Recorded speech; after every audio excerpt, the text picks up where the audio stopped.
Welcome to everybody. Professor Turner is here. I think Professor Turner, if we give it a couple more minutes at 5 after, then you'll be able to start speaking. But maybe I'll use these 2 minutes just to introduce everybody and say hi for a second while people are joining, getting situated. Great. We're really happy to have Professor Turner here presenting. I will just say a couple of things about the center.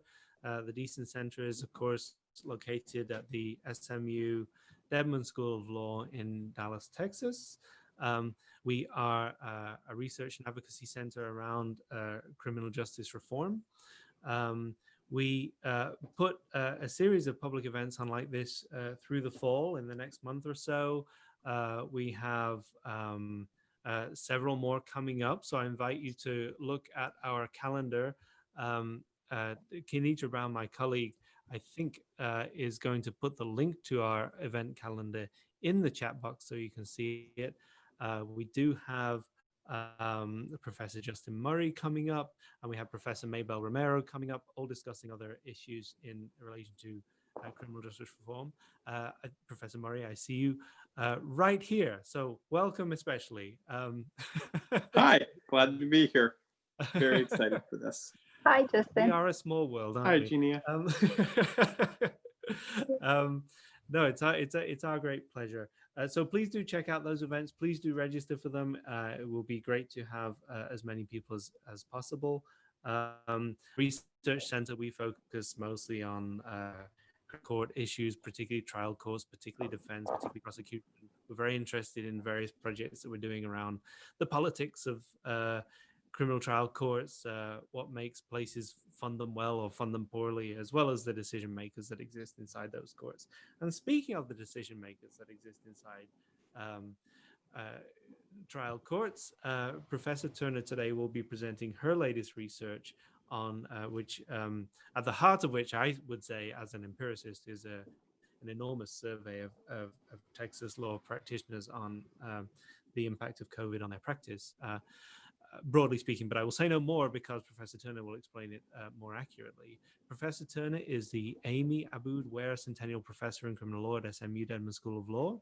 She teaches criminal procedure, comparative criminal procedure, international criminal law, and international law. Before joining SMU, she was a Bigelow Fellow at the University of Chicago Law School.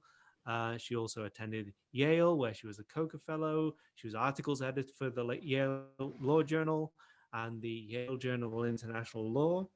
After her first year of law school, she was a summer clerk at the Appeals Chamber of the International Criminal Tribunal for former Yugoslavia. And the following summer, she worked at the Federal Public Defender's Office in Houston and the New York and Paris offices of Debevoise and Plimpton. She's been published very, very widely indeed. She's currently co-editing the Oxford Handbook of Criminal Process and Criminal Procedures, Cases, Statutes, and Executive Materials. That is really only a brief overview of Professor Turner's rather lengthy CV and biography. But we are deeply pleased to have you here with us as a fellow Mustang, Professor Turner. Can I turn it over to you and ask you to take it away? Okay, there we go. All right, thank you so much for your patience. I apologize. There was cable working on our neighbor's house and somehow it affected our Wi-Fi, so I'm sorry. So as you know, I will be talking about remote proceedings, or you want to call them online proceedings or video proceedings in criminal cases, and about the results. I'll share the results of a survey that I conducted on this topic with Texas state and federal practitioners and judges. So as you know, during the coronavirus pandemic, many courts suspended jury trials indefinitely and also suspended in-person proceedings in criminal cases, and instead shifted to conducting proceedings remotely in many instances, just like in the same format that we are having now. And so there have been remote proceedings in a range of range of proceedings, so from initial appearances, arraignments, to bail hearings, to motion hearings, and so on, including some bench trials. And the first ever remote jury trial was conducted in Texas in August, and it was in a traffic case, in a misdemeanor case, so a very minor speeding case, which normally would not get you a jury trial elsewhere in the country, but here in Texas, we really hold our jury trials dear. And so we had a jury trial in a speeding case that was conducted remotely. So I might say something more about that later, but normally jury trials have simply been suspended. Now, the use of video proceedings in criminal cases is not entirely novel. It has, in fact, been used in some states across the country to conduct criminal proceedings. So the first recorded use of a video phone for a criminal proceeding was for a bail hearing in Illinois in 1972. But again, it has been used mostly for initial appearances and arraignments, some bail hearings across the United States. In fact, most states and the federal system do have rules that permit the use of video, typically with the consent of the defendant, but not always. And again, usually for preliminary proceedings. It has even been used abroad. In fact, it has been used more extensively in England and Wales, and also in Australia and Canada, but England and Wales has been a heavy user of remote proceedings more recently. So one reason why courts have not used it more broadly before the pandemic was because of constitutional concerns, because there are a range of constitutional rights that are at issue when proceedings do not occur in person. So the first one is the due process right to be present, and the defendant has a right to be present at critical stages of the criminal process. And I'm quoting here from Snyder versus Massachusetts, whenever his presence has a relation reasonably substantial to the fullness of his opportunity to defend against the charge. So what does that mean for remote proceedings? The court is actually, the case law is somewhat unsettled.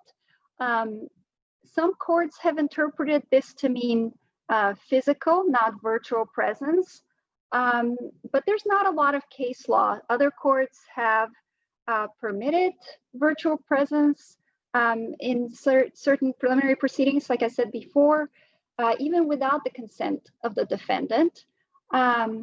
Basically on the theory that it doesn't undermine the defendant's right to fully defend against the charges, that it's essentially the equivalent of a physical appearance. But again, there's disagreement in the case law. The Supreme Court has not addressed this specific issue, so the law is unsettled.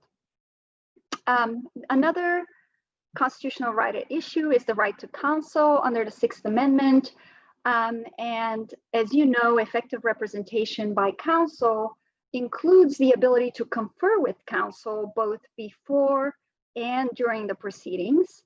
And this right can be compromised by virtual hearings, particularly when, as sometimes happens, the attorney and the client cannot confer confidentially, either during the proceeding or don't have sufficient time to confer confidentially before the proceeding. That has been a problem during the pandemic, and I'll talk about that some more later. When it comes to trials, there's also the right to confront witnesses. And again, the law on remote testimony is unsettled, just like with the law on remote presence. Now, what is clear from the case law, both Supreme Court case law and then appellate court case law, is that remote testimony cannot be used simply because it's more convenient or it's cheaper. So the state must offer a compelling reason for example, that the in-person testimony would harm the witness, harm the mental health or physical health of the witness, and that it's necessary, therefore, to use remote testimony. But it's unsettled, what counts as a compelling reason. Usually, remote testimony has been authorized in cases of child sexual abuse, when the children would be traumatized by testifying before in the presence of the defendant. There are a few cases that have also authorized it for adult witnesses on either mental health or physical health grounds, but the majority of cases that have authorized remote testimony have to do with child witnesses. So that's another area where the constitutional right may limit the extent to which remote hearings can be conducted. And again, it applies to the trial stage. It does not apply at the pretrial stage. Or at least that's the dominant interpretation of the Confrontation Clause, but it does apply to the trial stage. So another relevant right is the right to a public trial. So that's both the defendant's right to a public trial and the public's First Amendment right to access the courts. And that applies both to pretrial and trial and post-trial proceedings, and means that courts have to provide some reasonable access to members of the public who are interested in attending, whether that's by live streaming the proceedings or whether it's through some other means, for example, broadcasting to a room in the courthouse or providing a link on request. Courts have done that differently, but there has to be some kind of reasonable access provided. Finally, when it comes to jury trials, which again is the exception when it comes to remote proceedings, very much so, the remote format can conflict with the defendant's right to a fair and impartial jury. And that can occur both during the selection process, the jury selection process, because counsel may find it difficult to assess the prospective jurors' credibility and to decide whether they might be biased against the defendant. And likewise, during the trial, jurors may be distracted more easily during a remote trial. They may be subject to outside influence, which would interfere with their fairness and impartiality. And more importantly, courts would find it much more difficult to even detect that that's happening, because, for example, other jurors even can't see if someone is, talking, if a juror is talking to someone else or checking their phone. It's much more difficult to detect and therefore to address. So on the other hand, the right to a speedy trial, particularly during the pandemic, may cut in favor of having remote proceedings in some circumstances, because, as you may know, like I said at the beginning, jury trials have been postponed indefinitely. So that, we have kind of a conflict of rights here. So the right to a speedy trial can cut in favor of remote proceedings in certain situations. And likewise, in the pandemic in particular, the state can, invoke its interest in protecting public health to curtail somewhat individual rights at the pretrial or maybe at the trial stage. Although, again, that's a very unsettled area of constitutional law. And I have, read whatever cases are out there so far on these issues. There's not a lot. It seems that courts are very reluctant to curtail, Sixth Amendment rights, where there's a clear application of the Constitution, but where it's a gray area. For example, the right to be present in a suppression hearing. The courts can use this interest in, protecting public health and the right to a speedy trial to say, okay, remote proceedings can occur even without the defendant's consent in those cases, in suppression hearings or in a Daubert hearing, areas where it's not 100% clear that, for example, the right to be physically present applies, or the right to confront witnesses is not, the confrontation clause doesn't apply. So there's just kind of a due process right there to confront witnesses, but it's less clear what its boundaries are. So, so the law is somewhat unsettled when it comes to the pandemic. But as I will argue later, I think there's a good argument to be made that the pandemic doesn't completely, give the state a blank check to override some of these rights. And so I think for this reason and for other reasons that I'll elaborate on later, the safer course is to always get the consent of the defendant when conducting remote proceedings at critical stages of the criminal process. But let me move on and talk a little bit about, from a policy perspective, and this has a bearing on the constitutional questions as well, but even aside from the constitutional questions, let's assume there's no constitutional barrier to using remote proceedings. From a policy perspective, what are the advantages and disadvantages of remote proceedings? Why might we use them?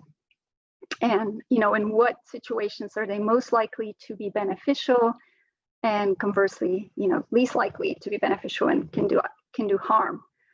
So some of the advantages that prior research on video conferencing has highlighted are that they save time and resources for the participants, that they reduce the costs and improve the safety in the transportation of detained defendants to the courtroom. And that's actually where they have been used the most before the pandemic, was defendants in custody, so arraignments and bail hearings for defendants in custody. And that they can also expedite the processing of cases, that it helps courts with scheduling, makes it more flexible, so courts are likely to be more efficient. So there's limited empirical research on these questions, but there are some studies that suggest some of these benefits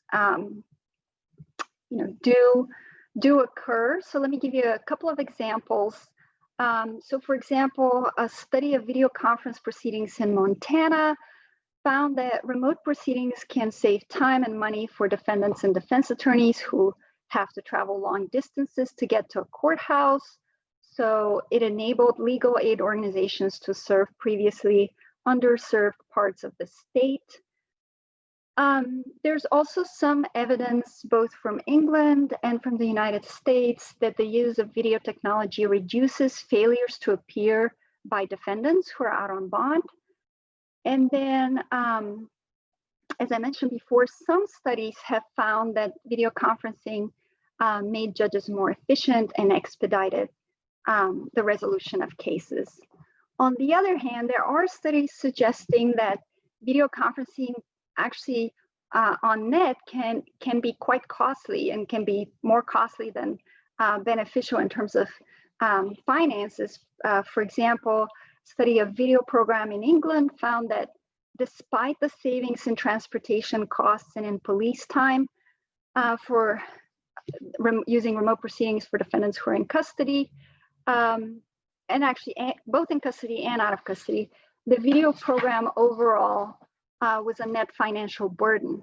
And that was mainly because of the high costs of running the video platform.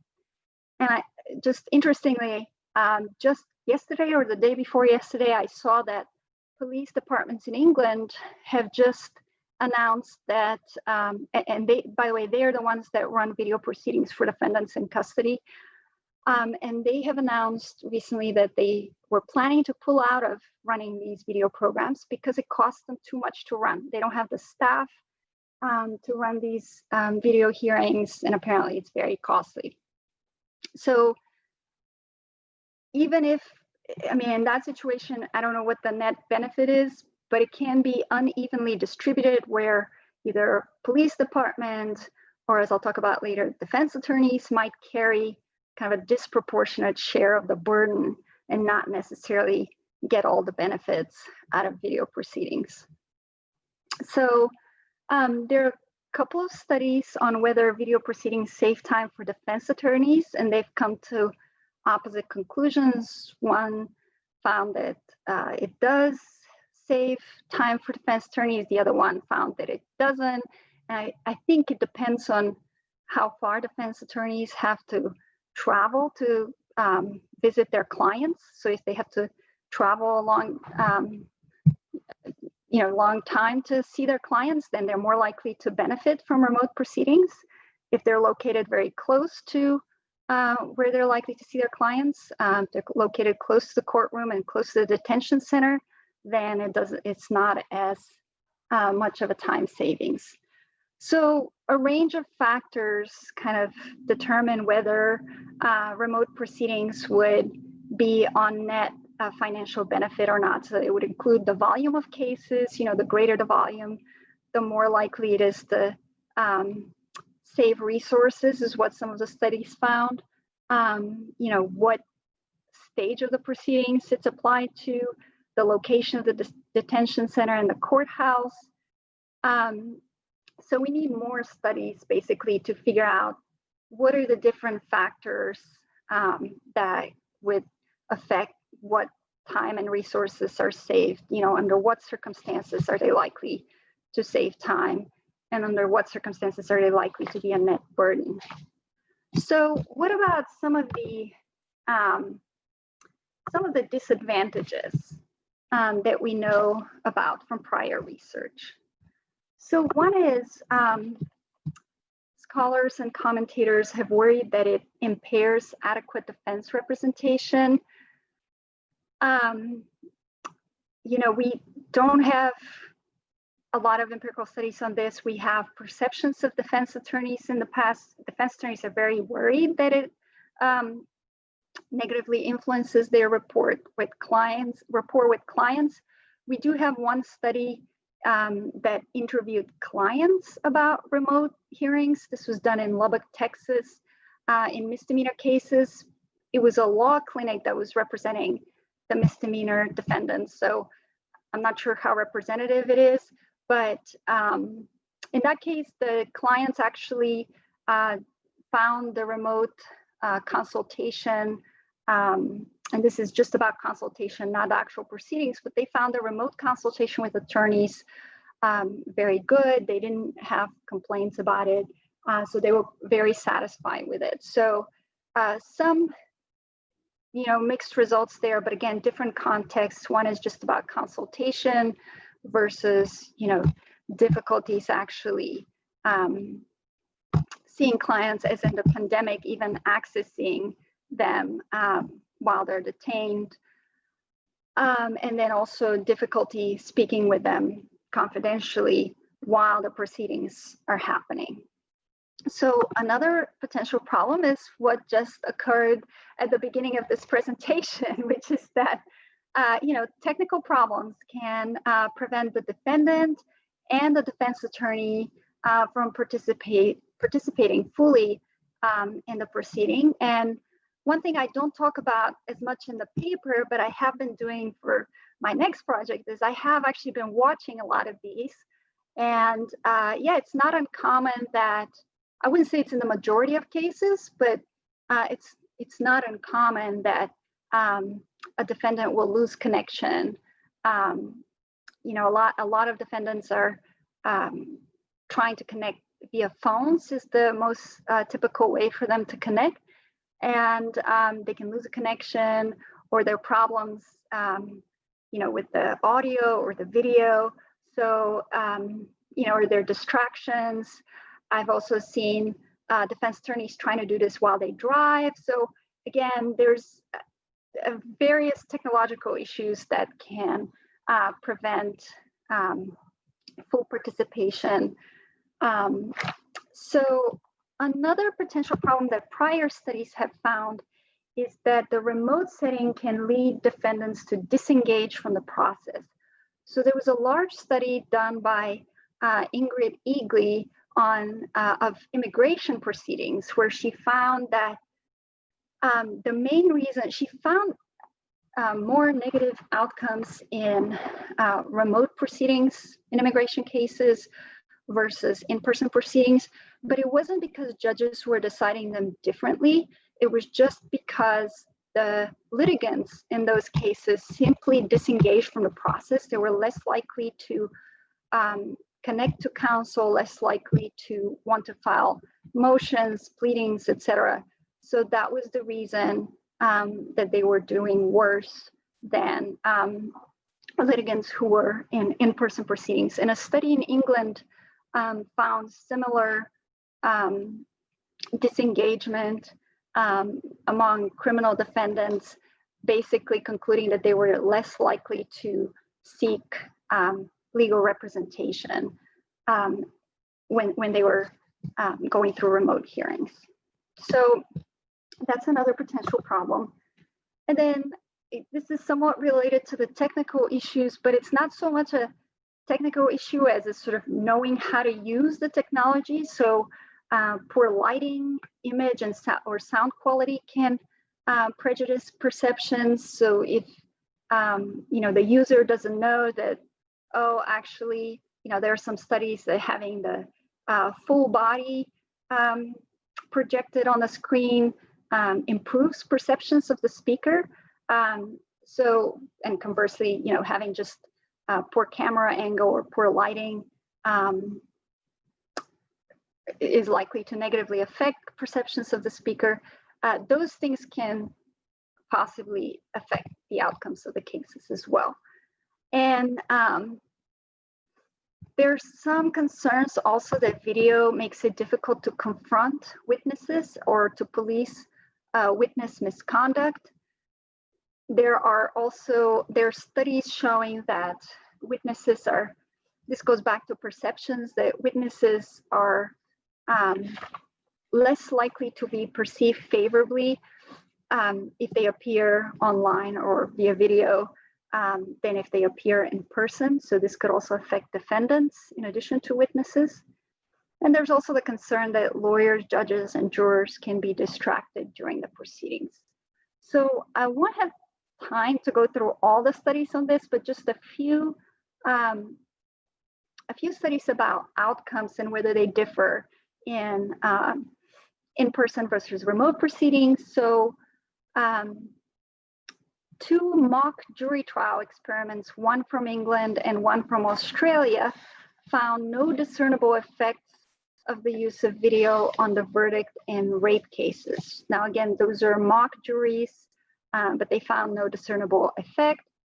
A study of actual bail hearings in Illinois, in Cook County, found that the average bond amounts rose substantially following the implementation of a closed circuit television procedure. Now, there were certain things that were happening in Cook County, like, again, poor lighting, it was, I think this was in the 90s, so the technology was much worse than what we have right now. And there was also very limited time for counsel to meet with clients, so that could have affected the outcomes, but they did find that difference between in-person and remote proceedings, bail proceedings. And then a study from England found that defendants who appeared via video were more likely to plead guilty than those who appeared in person, and that video hearings were more likely to result in a custodial sentence for defendants than in-person hearings.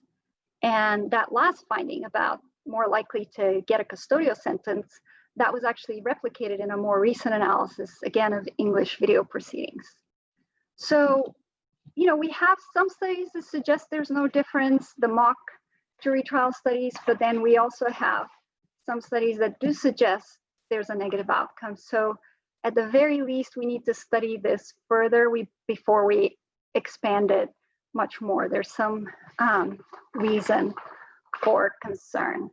So that's part of the reason why I wanted to see what has been happening now that we have many more remote proceedings being used because of the pandemic. I wanted to see what lawyers and judges perceptions of the process has been. And I know, perceptions are different, are not necessarily the same as what's happening. We definitely need other studies, but I thought it would be good to see what those on the ground think about remote hearings. So the survey I did it this summer, and it was web-based. It was confidential, about 10 minutes. I want to thank Andy for helping me as I was drafting the survey. There were many people who helped out, so this was very useful. So I emailed defense attorney associations to get their help in distributing it.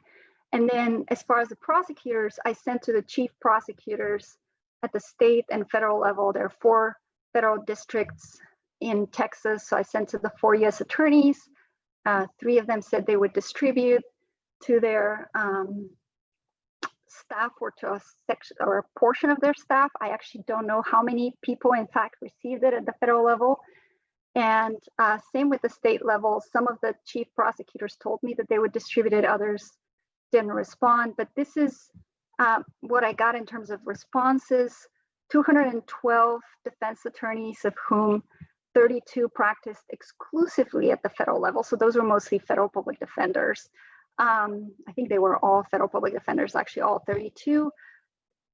Among the rest, there were some who did both federal and state, and then the majority did only state. And then prosecutors, of the 218, 16 were federal and the rest were state. And then judges, I emailed all federal judges and as many of the state judges as I could get emails for, which was quite an undertaking. So it wasn't all state judges, but I did get 138 responses, of which 46 were from federal judges. And of those who responded, they represented, among the defense attorneys, prosecutors, and judges, about 140 out of the 254 Texas counties. About 18% of the prosecutor and defense attorney respondents were practiced primarily or exclusively in rural counties, and 12% of the state judge respondents were in rural counties. And that seems to map on relatively well to the percentage of criminal law attorneys based on the Texas State Bar who practice in rural areas. So what did I find out from the survey? So first, I asked them about what platforms they use to conduct these remote proceedings, and the dominant platform was Zoom, perhaps not surprising, and then Microsoft Teams, and then Cisco WebEx. It seems the federal courts started out with Cisco WebEx, but they switched to Zoom because Zoom allows the use of breakout rooms where an attorney can confidentially speak to a client while the proceeding is happening. So they like that, and they switched to Zoom. As far as whether the proceedings were broadcast to the public, so 73% of the total said yes, at least sometimes they were broadcast. There was a significant difference between the federal and state respondents, and that's not surprising because whereas the state courts really actively encouraged live streaming of these proceedings, the federal courts still have a ban on live broadcasting under Rule 53. And so they weren't broadcasting live, they were just giving access, as I said before, either through a link to the proceeding on request, or sometimes they would broadcast to a courtroom, to a courthouse when the courthouse was open. Now, even the state judges didn't always broadcast because they weren't required to. They would sometimes do the same. They would either broadcast inside a courthouse, or they would provide a link, or some of them didn't do any of it, even though technically they're supposed to. But I think they thought that the pandemic excused it. So what about, I laid out a number of advantages and disadvantages.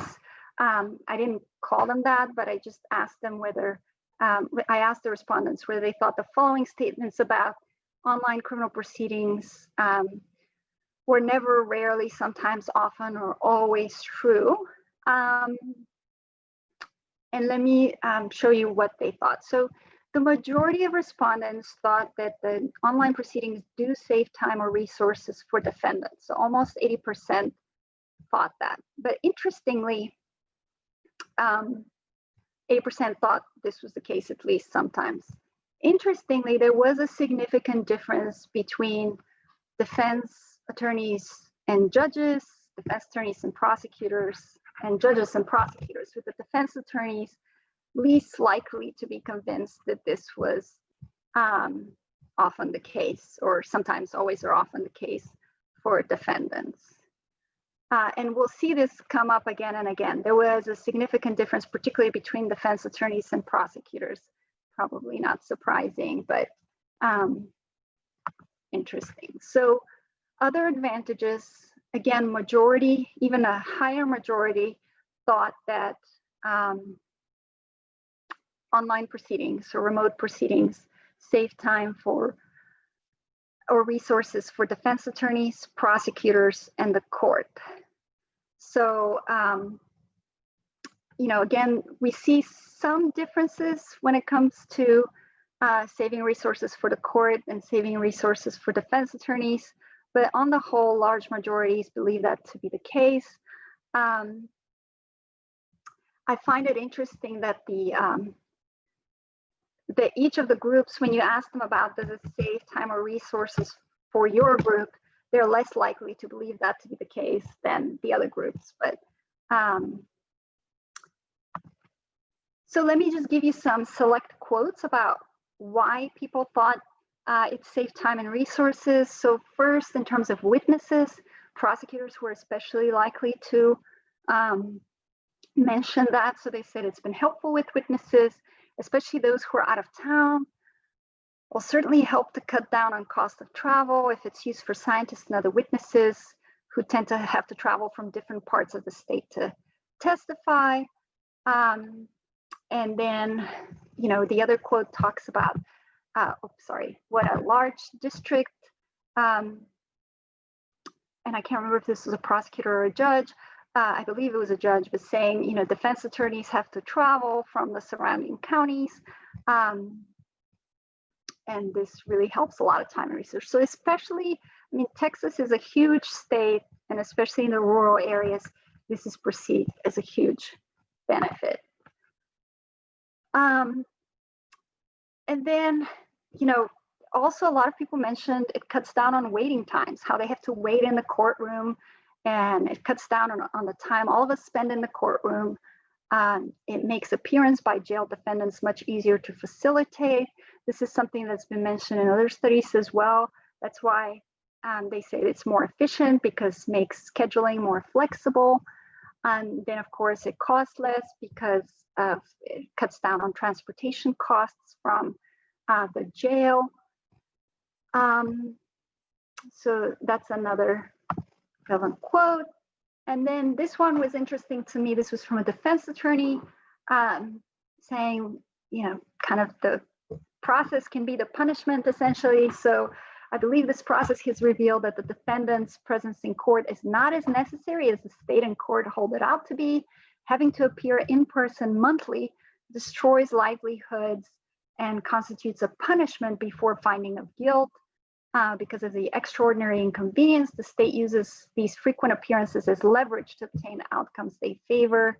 I think appearing electronically, especially for preliminary matters, will greatly reduce this leverage. And in fact, there's some evidence already that the use of remote proceedings has reduced failure to appear rates for defendants. So this goes to that quote. So again, this is about waiting time in court. It says too many times we sit in court waiting for the plea. We can sit all morning waiting for a plea and waste the entire morning. If the plea is done virtually, then I can sit at my desk and work while the court is handling other business. Also, I would save travel time for out-of-county pleas. This was from a defense attorney. So again, in addition to saving time and resources related to this, a majority of survey respondents agreed that online proceedings can help resolve cases more expeditiously and help end pretrial detention of defendants more quickly, sometimes, often, or always.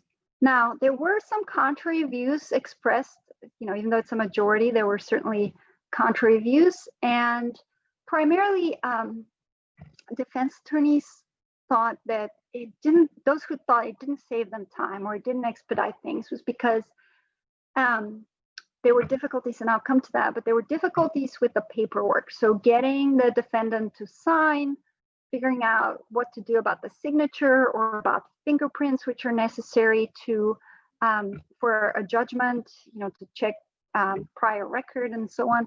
So a lot of defense attorneys thought they kind of carried a disproportionate burden there.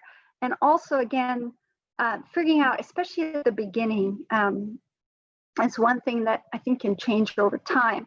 At the beginning, there were still a lot of issues with technology and figuring out different courts had different procedures in Texas. It wasn't, the same platform used by all courts or the same procedure. Some were still trying to do in person, even within the same county, and some were doing remote. So defense attorneys felt like they had to figure out which court is using what procedure.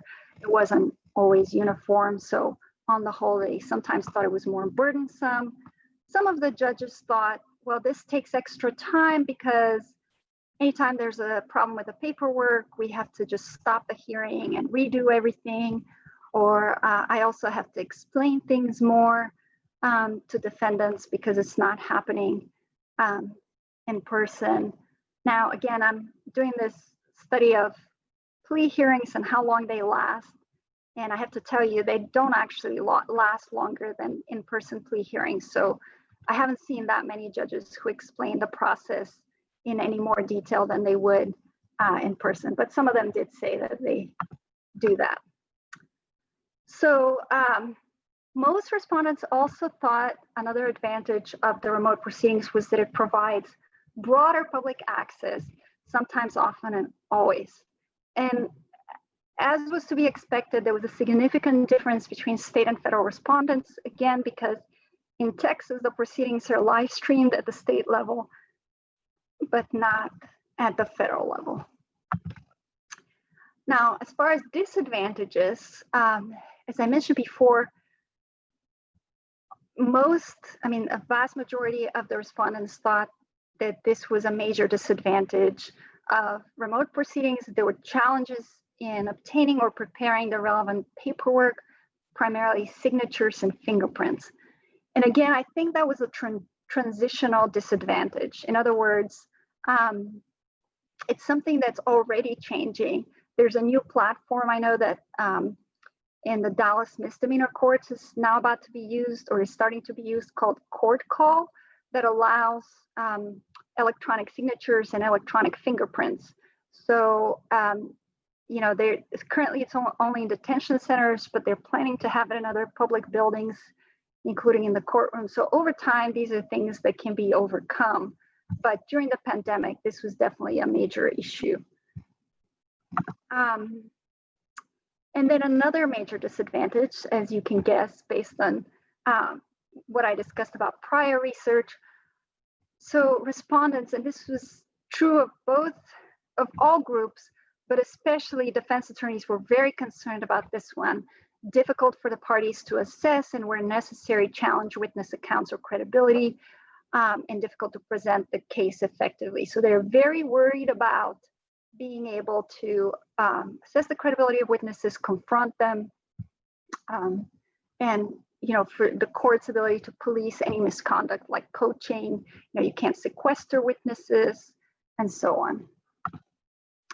Another one, and I did not ask the prosecutors this because I didn't think they would have much knowledge about this, but I asked whether judges and defense attorneys, whether they thought remote proceedings interfere with attorney-client confidentiality, and 73% said yes, sometimes, often, or always true, with defense attorneys having even larger, there was a significant difference between defense attorneys and judges. So defense attorneys, even a larger majority of them, thought this was a serious problem. And again, it's because there were difficulties, particularly with detained defendants. It was very difficult during the pandemic, for defense attorneys to be able to consult with clients confidentially before the proceeding, because there's often, somebody from the jail present with the defendant. They were worried about how this affects privilege, that it destroys confidentiality. And even during the court proceedings, having that confidential line. Again, Zoom enables that, but not all the courts are using Zoom. And some of the defense attorneys were worried that, again, if their client is in detention, they don't necessarily have a private space from which to consult with client. And then another major disadvantage was the difficulties for indigent defendants to access the technology necessary to take part in online proceedings. And again, we're talking about connectivity issues, like having the proper Wi-Fi connection, but also having the right device, knowing how to use it. And that has been an issue with indigent defendants, and also in rural areas. Again, I should mention, some of the respondents mentioned that connectivity is more problematic in rural areas. So what about the overall view on the perceived effect on outcome of in-person versus online proceedings? I asked them whether online proceedings tend to lead to more favorable outcomes for the prosecution, for the defense, or make no difference. So whereas judges and prosecutors, the vast majority of them thought there was no noticeable difference. And then the next larger group of judges and prosecutors thought it would be favorable to the defense. Defense attorneys thought that, and I don't know if I can't see my, the part of the slide that shows the defense answer, that the majority of them, so it's what, 27, 72%, I think about 72% thought that it was favorable to the prosecution. So very big difference in terms of the overall perception of the of the effect on outcome of virtual proceedings. So then I asked them, would you like to see this used after the pandemic is over? And again, you see a big difference, not surprising. Defense attorneys, only a minority of them, although a pretty sizable minority, want to see it used. And then prosecution and judges, prosecutors seem to be the most excited about using it after the pandemic is over, and judges, and then defense attorneys. There was a significant difference between federal and state here. So federal judges, federal prosecutors, less likely to be excited about virtual proceedings and to want them to continue after the pandemic is over than their state counterparts. So if I had to pick one group that's the most excited about having to, continuing to use this, it would be state prosecutors. So here are some reasons they gave why they want to, these shouldn't be surprising based on what we talked about, the advantages of remote proceedings, but here's some of the reasons given. So, it would be great to expand it for witness testimony. I think prosecutors really appreciate that possibility. Getting witnesses to testify from out of town, and not have to reset the hearings a number of times due to travel of the witnesses. Now, another interesting one was defense attorneys saying, this is great to be able to check in with my client in jail. I can just have a meeting to check in, which may only last 5 minutes, but I've made contact with my client to give a status update. And, I can do this more often with the availability of remote or with the availability of video technology in jail. And then several people said it's great that we now have broader public access. Again, this has to do with live streaming of state proceedings. And I know you all want to ask questions, so I'm just going to give you some of the select quotes of why people are concerned. They probably won't surprise you, and then I'll open it up for questions because I realized between my presentation and the technological issue, we ran out of time. But lots of concerns about, the dignity of the proceeding and being able to assess the credibility of witnesses is what defense attorneys are saying. And I have some proposals about what we should do in the future, whether we should continue using remote proceedings, but maybe I'll leave that to Q&A. This is the brief slide that it can be used for. It can be expanded for status hearings, hearings on questions of law, and lawyer-client consultations. But beyond that, I don't think they should be used regularly, or whenever they are used. If some states and courts decide to use them, it has to be with informed and voluntary consent, and then with certain other measures to ensure that they're done fairly. So I'll stop there. Sorry, I went on quite a long time. No, it's very valuable stuff. Thank you very much, Professor Turner. You will have seen perhaps a message from Kenitra Brown in the chat box. Professor Turner, if you're available for an extra few minutes, we were thinking of just extending until 3:30 if Sure, that's yeah, convenient that's for fine. you. Tremendous. So yes, without further ado, as I said, we are a small group. What I'd like to simply encourage people to do, I will go quiet. I'll leave a good 10-second gap here. And because we're just a small group, I've had success with this in the past. I would just encourage folk to unmute and go ahead and just ask your question. So I'll go quiet for a good 10 seconds. Hello. Hi. Hi, this is Monica Milton, and I'm a public defense counsel at National Association of Criminal Defense Lawyers. So one of the main questions that we've been getting from at least criminal defense attorneys is when you're forced to waive, for example, waive your speedy trial, right? Forced in the sense that if you don't, then you're stuck, waiting indefinitely, especially if you have a detained client. How do you preserve your right to later challenge the fact that those rights were violated if you opt to go, for example, with these remote proceedings, or vice versa, if you decide that you're going to make your speedy trial demand and you're going to opt to go to trial, but the option is to go to trial via some type of remote proceeding.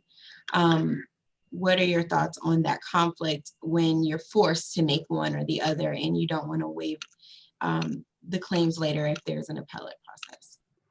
Yeah, that's a very good question. And I'm not sure that I have a terrific answer. I mean, that's one of the problems with, the waivers. Of course, you can say it wasn't voluntary. That's one thing you can raise, but I think that's very difficult to make a case. And of course, what courts have been saying so far, speedy trial claims haven't been successful. I know in Dallas, they certainly haven't been successful.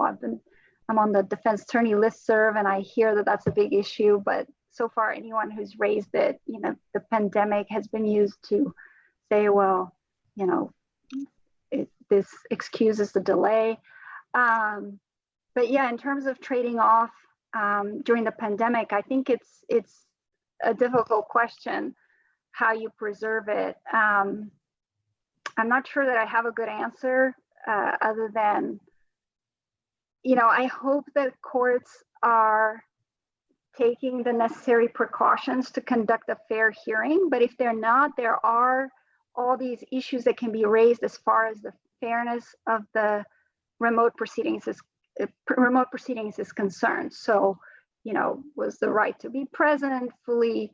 Now, if you've waived it, it's kind of hard to say. So I guess I mean, I think one way that defense attorneys I know here have been handling is they haven't been waiving it necessarily.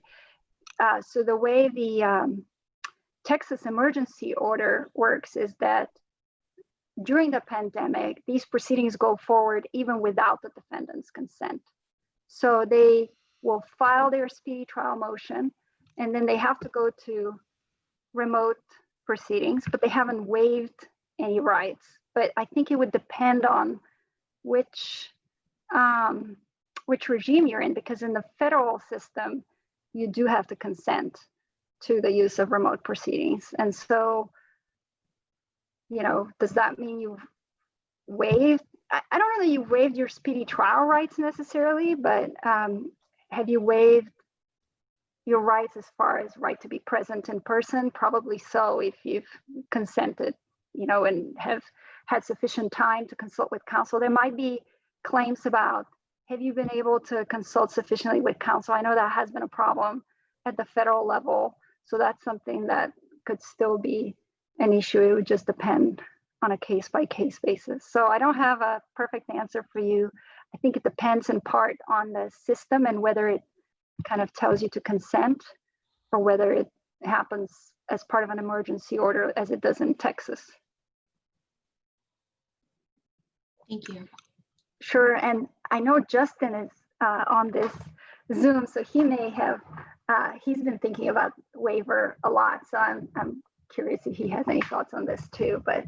I was honestly, I was kind of struggling in the same way that you're struggling. I mean, I think there might be ways that you can just, you know, try to say we're going to make a record, you know, file a document indicating that you don't consent to a waiver of any of your rights, but if your back is being put to the wall and that you're being forced into choosing between the two, that you would choose this one over the other, but that you don't view it as a genuine choice. I mean, that I don't know that any court is going to take that kind of document seriously, but it might be worth thinking about. Yeah, it's a good suggestion.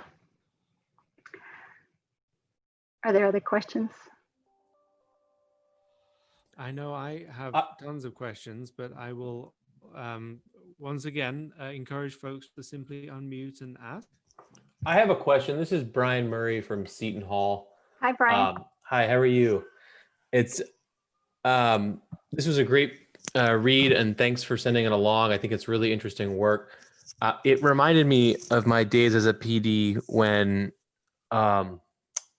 tech was kind of thought of as a way to, like you mentioned in the paper, efficiently move along some of these hearings that otherwise just kind of clog up courtrooms. But then kind of the unintended fallout always seemed to be that those hearings ended up kind of, either for technological reasons or just because of other reasons, becoming a shell of what they were originally intended to be. So like even something like formal arraignment, right, now conducted remotely, it was just the judge trying to go through as quickly as possible, almost like there was like a rat race with respect to efficiency once the technology was available. So it was even worse than initially intended. So is there a way to kind of avoid that?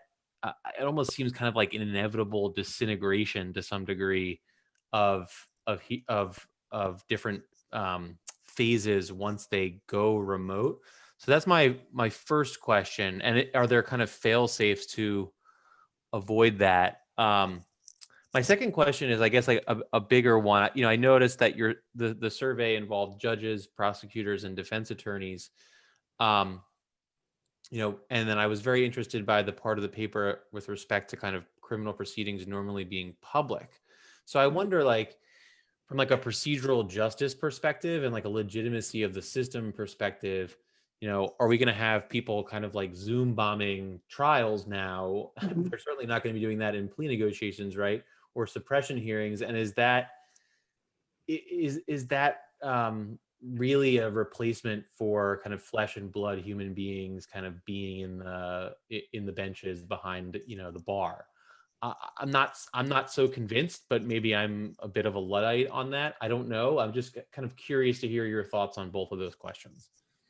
Yeah, sure. These are great questions. So the second one, I do think there's actually an interesting paper there for someone to write about the various issues that come up with public access of online proceedings. So, and whether the pros and cons of live streaming in particular. And for example, the Texas jury trial, the misdemeanor jury trial, initially they had, for some reason, I don't know why they even thought this was a good idea. They probably didn't realize they had done this.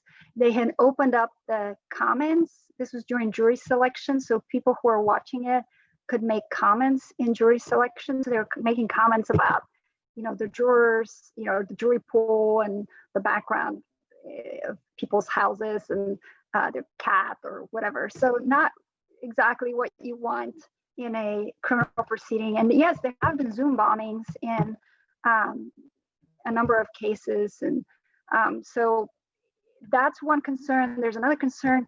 There are lots of advantages of public access, and I'm a fan of public access, but there are limits to that. And some of it is for safety of witnesses, of course, but also I think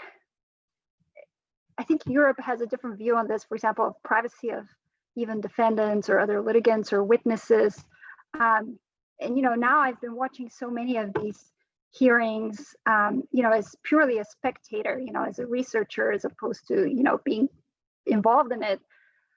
And, I can imagine people feeling like, okay, maybe we've gone too far and kind of looking into people's inside of their homes, and now anyone across the world can watch this via live stream. So I think there are limits, and maybe this live stream experiment is an interesting one to think about. So I don't know that I have a fully fleshed out answer at this point, other than to say this is kind of another level of public access, which is great in some ways. I mean, as a researcher, I love it that I can watch, proceedings in Michigan and across Texas and wherever.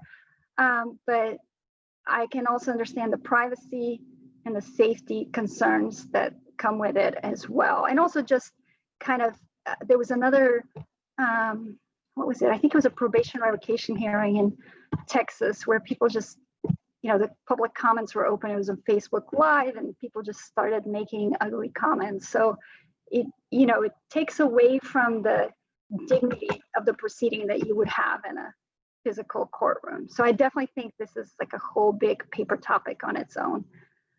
The other question was, about this kind of, is this part of the broader move towards efficiency and what are we trading off? And I think it is. I mean, that's why I was interested in it, because I've been writing about plea bargaining and, this seemed kind of a similar sort of, we're making these trade-offs. Yeah, we think this is very efficient, and I'm not even sure that it's actually more, as I said, there's some concern. I don't know that it's always more efficient, but let's assume that it is.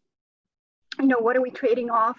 And even you point out procedural justice, there is a good book by Carolyn McKay studying defendants in Australia who are appearing via video link from custody, from the detention center, and talking about their perceptions of the process. And there are definitely these procedural justice concerns when they only appear via video. Some of them liked it because it's, they don't have to wake up early, travel to court, etc. That's not, very comfortable. But on the other hand, most seem to want to be able to speak in person to the judge and, to feel like they're being heard. So there is something, if it becomes kind of a routine for many hearings, I think and some of the respondents in my survey mentioned this as well, it can dehumanize the process. And I think I noticed that was a recognition, not just, it was mainly among defense attorneys, but a lot of the judges, I think, recognized that as well. And that was given as a reason not to, expand remote proceedings broadly.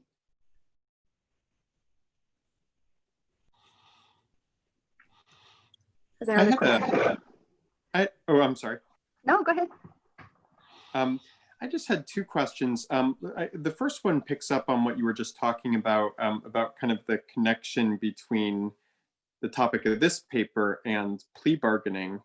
I think one thing that I've been wondering about and worried about, right, there's a lot of talk about the trial penalty, right? That plea bargaining makes it so that in the interest of efficiency, we kind of make plea bargaining the default, trials the exception, and then you have to sort of pay in the form of sentencing, in the currency of sentencing if you want to exercise the trial right.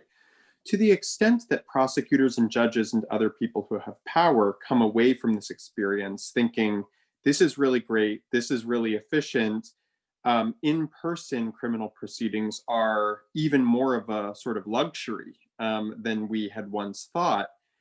Do you see any evidence now, and do you think it's a risk for the future, that we kind of might move toward a sort of three-tiered system where sort of defendants get a discount or they get the default if they take a plea bargain, they get the full trial penalty, which might become even more intense than current trial penalties if they insist on an in-person trial or in-person criminal proceedings. And then they kind of get an intermediate penalty, you know, not the full plea discount, but not the full in-person penalty if they opt for remote criminal proceedings. And then I guess the second question is completely unrelated to that one. And I guess it's just, what is, do you think that your proposals, your normative section of the paper flows naturally out of the really interesting survey work that you did with your Texas judges and attorneys? Because I was wondering, as I kind of heard the presentation and looked through the paper, whether you might just have like two papers in here that are both extremely, extremely, extremely interesting and both totally, totally, totally deserve to be written, but whether maybe they kind of are just, you know, topically not sort of super harmonious, or that one doesn't necessarily flow logically out of the other.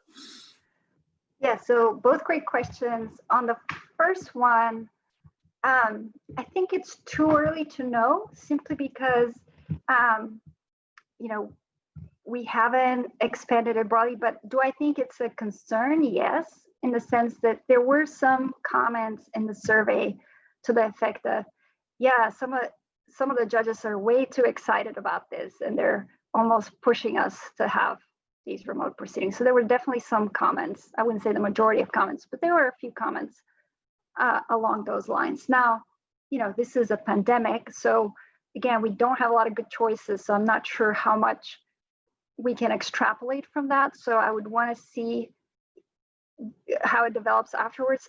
I meant to mention earlier, the advisory committee on the federal rules has just, if you're interested, it's now public, but they have published their proposed rule for emergencies on remote proceedings. And I was glad to see that even in emergencies, they're not going forward and really expanding it. And it's Nancy King and Sarah Sunbeal are the two reporters. And, you know, everything has to have the consent of the defendant, plus the court has to ensure that there has been sufficient consultation and opportunity for communication between counsel and the client, both before the proceedings and during the proceedings. And then for pleas and sentencing, actually the defendant has to ask for it in writing, and then to have a remote proceeding. And then the judge also has to find that an in-person proceeding in that case would seriously harm the interest of justice. So it's sort of the default is, even in emergencies, we're still going to prefer the in-person proceedings. Now, I don't know, first of all, whether that would be adopted, but I was glad to see it so far. And, you know, states often kind of follow the federal model when it comes to procedure. So I was glad to see that we're not just kind of rushing into a broad adoption. But I should tell you, in Texas, courts are so excited about this. You know, they really like it. They think they've done a great job. So I don't know if Texas will follow the federal rule or not. And as I said, also one more thing I was going to mention. In England, it has been a big issue. It's, there has been a push for using more remote proceedings, the closure of courts, all as part of this kind of managerial model. We're saving costs. We don't have, I mean, that has been part of a much larger problem, but yes, it is seen as part of this overall push to cut costs. So there's definitely cause for concern, something to monitor. I'm encouraged by the federal rule, but not as much by kind of the enthusiasm that I'm seeing in Texas. Your other question, yeah, it probably, I didn't know what I would find necessarily in the survey. So kind of the first part of the paper was written before I had or most of it was written before I had the results. It was just kind of the constitutional law and the prior research. But I think some of the things, like the status hearings, there were some things that the fact that people were concerned about confrontation, that maps on pretty well with what what constitutional law says and what I've found in prior research. One thing that was interesting that kind of changed my mind from the survey was this: yes, we can actually use this in some beneficial ways to consult with clients beforehand, to cut down on having the client in status hearings. This is actually kind of a penalty to make them come just for this proceeding, and it actually leads to these failures to appear that then are punitive on their own. And in Texas, defendants do have, that's not true everywhere, but they do have to be present for these docket calls, and so it can be punitive in that way.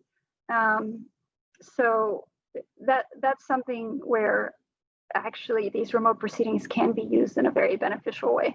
So, and that came out of the survey. But I agree with you, it could have been 2 papers. Just that's it's pandemic paper.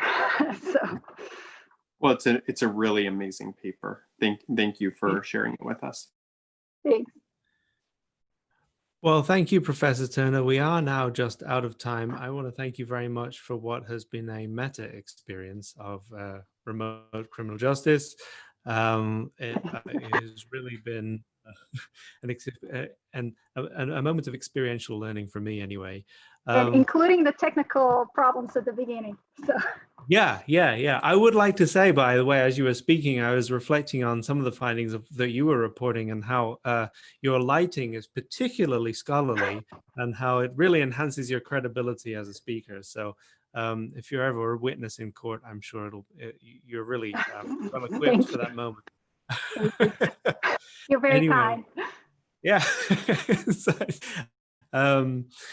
Thank you to everybody for being here. Thank you for participating. Thank you all so much richly. for taking the time. Yes, and thank you, Professor Turner, once again. We will see you all again soon. Thank you. Appreciate the opportunity. Thanks. Bye-bye. Bye.